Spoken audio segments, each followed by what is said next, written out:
said earlier, to make sure they're ready to be challenged is ethical.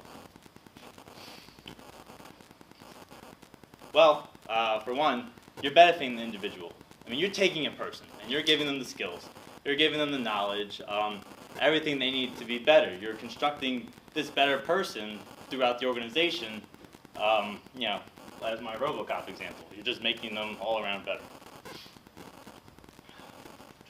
You're also, you're creating a relationship with the individual and the company, or the individual and the manager or the supervisor.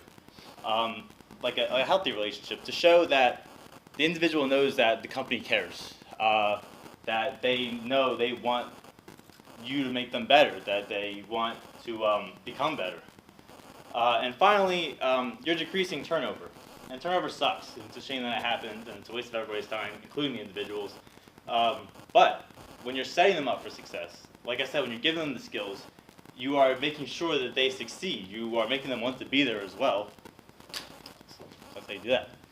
So I'm actually a big supporter of professional development. When I first started working for Walmart, my company I work for, I was just a second shift grocery stocker. And after about 5 months, I was trying to gain more responsibility. I was trying to show more interest, but everybody just kind of brushed me off. So then this affected my work. I wasn't doing well because I didn't really know that much. And I stopped. I called out. I didn't care. I didn't want to be there because I didn't feel I needed to be there. And it wasn't until that I changed stores with the new management team that kind of heated out my request to learn new things. So after about a year in working in that store, I actually became a support manager of the second shift replenishment process, and it was great. I had my own associates that I could push and challenge and all that, and I had a boss who taught me things, tried to develop me, tried to make me a better person.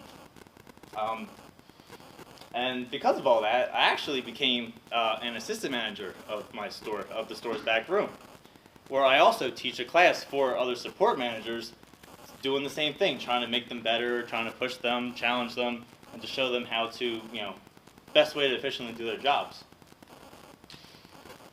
I don't tell you this story to brag about my position, but I kind of wanted to weigh out the positive and the negative outcomes.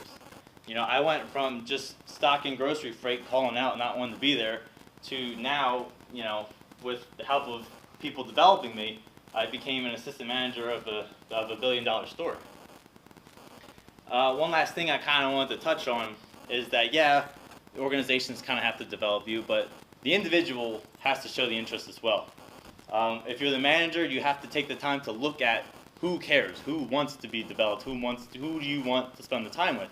And if you're the individual and you want to be developed, you have to show that interest. Otherwise, they're just gonna look right over you. So that's gonna conclude my take on professional development, and it's also going to end our presentation on all the principles that we all talked about. Thanks for listening, even though you guys had to just sit there anyway. And yeah, you'll see this stuff every day when you go into your field, so just be mindful of it. Thanks.